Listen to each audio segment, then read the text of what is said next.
Now on KGW News, teachers quitting the classroom as student outbursts turn violent. I was getting threatened by students. I'm going to hit you and I don't even care if your baby dies.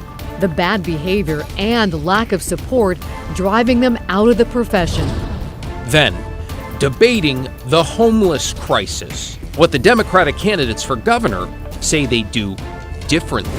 And later, will our spring snow leave lasting damage to Oregon wines this year? Your news starts now. And we start tonight with police promising to crack down on illegal street racing in Portland. Good evening, I'm Laurel Porter. And I'm David Molko, and while law enforcement say they are making new plans to deal with the growing problem, as Catherine Cook reports, many neighbors fear it won't be enough. Fast drivers, furious neighbors. Police say the 6300 block of North Marine Drive continues to be a hotbed for illegal street racing. And lately, even more than that. 4 people were shot that few weeks ago. Stan, who lives nearby in St. John's, is one of the countless neighbors who tell us they're sick of the street racing for so many reasons. The noise, for one, travels really far. Many people can't sleep because of it. Stan says he'll probably sleep in his basement this summer when the racing gets really bad. When it rains, they don't seem to go out. I think it's a little bit too dangerous. It'll be interesting to see once it's dry out again what starts happening. On Friday, Portland police echoed that concern, saying as the weather improves, they anticipate an increase in street racing. Takeovers, too. That's when cars block off public roads to use for themselves. Police say they're planning and gathering resources to conduct regular enforcement missions to combat street racing.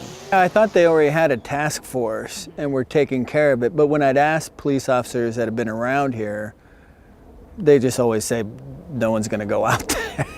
The noise is one thing, but many say street racing has made this stretch of North Marine Drive a public danger, and they won't use it. And not just on the weekends. Standing out here for 10 minutes, we've counted dozens of cars going by, exceeding the speed limit. Wow, look how fast this is. For what it's worth, the speed limit out here is 45 miles an hour. So while most of the city gets excited for a sunny weekend, neighbors like Stan just can't. You kind of start worrying how noisy it'll be. In North Portland, Catherine Cook, KGW News. That is fast and furious. The city's planning another sweep in an area that's been a flashpoint in Portland's homeless crisis.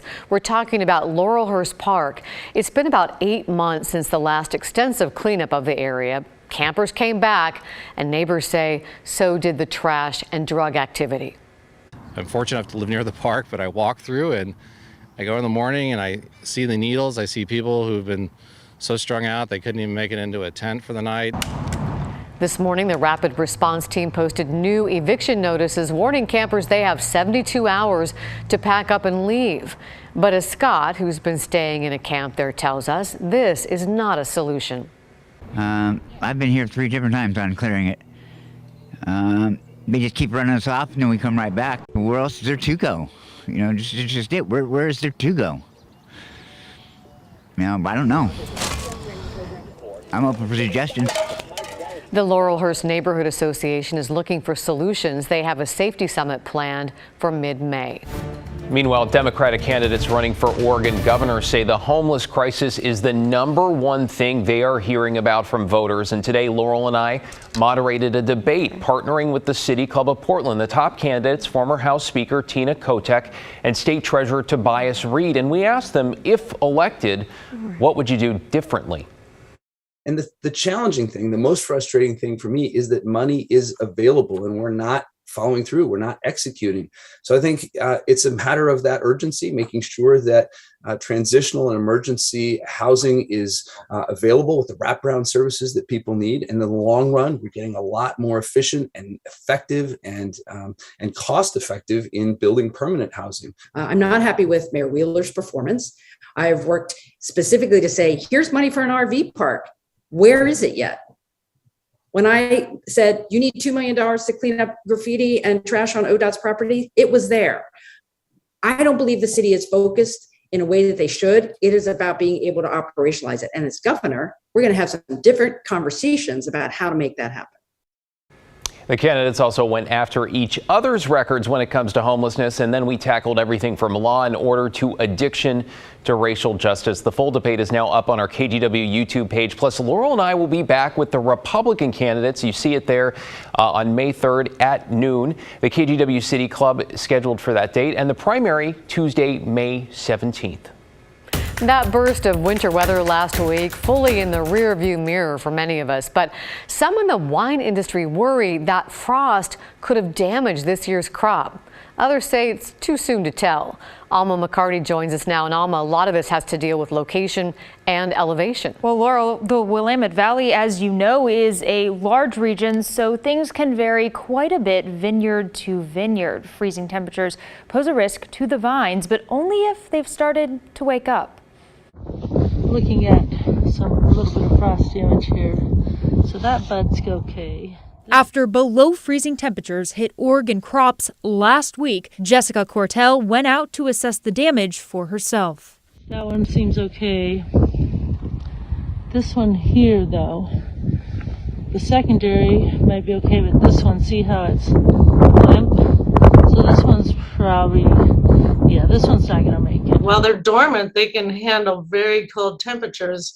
But as soon as they rehydrate and start growing, they lose that resistance to the cold, and then 28 degrees can cause significant damage. Cortell manages vineyards throughout the Willamette Valley. She's calculating now for her clients how much crop could be lost. You go to one vineyard where there was significant damage, and then go to another one nearby and have minimal or less damage. Others say Everyone wants to know an answer. it's still too early to know the exact impacts or losses from the freezing conditions. Since frost impact is very site specific, not all vineyards were affected. Jessica Mosaico is owner and winemaker of AFI Wines, as well as board chair for the Willamette Valley Wineries Association. If a site was already had bud break at the time that the freezing event happened, it could stunt the growth, which will be a quantity issue,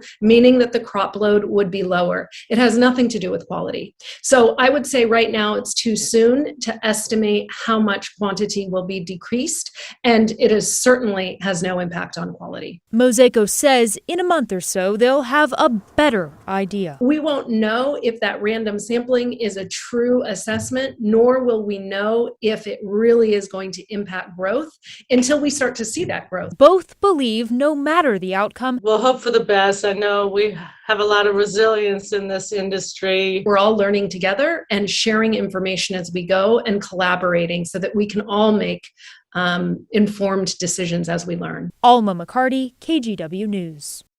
Hey, we are rooting for our winemakers there. Okay, tonight's other headlines now. President Biden wrapped up his trip to the Pacific Northwest with an executive order to help protect old growth forests. He also made remarks in Seattle on green energy and discussed efforts to lower energy costs for families. Now, Air Force One was delayed from departing SeaTac this afternoon because of concerns over a suspicious package that turned out to be a rice cooker.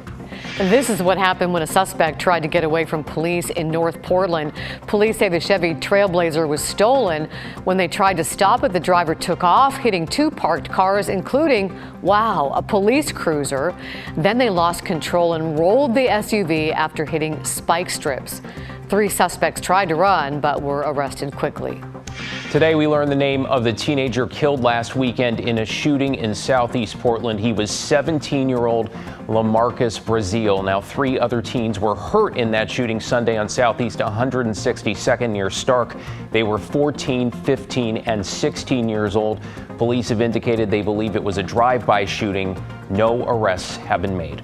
The murder trial of romance novelist Nancy Crampton Brophy is on a temporary pause after someone involved tested positive for COVID. Crampton Brophy is accused of shooting and killing her husband, Daniel Brophy, in 2018.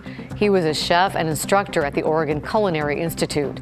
This week, the prosecution rested its case. The trial is expected to resume May 2nd when the defense will begin its case.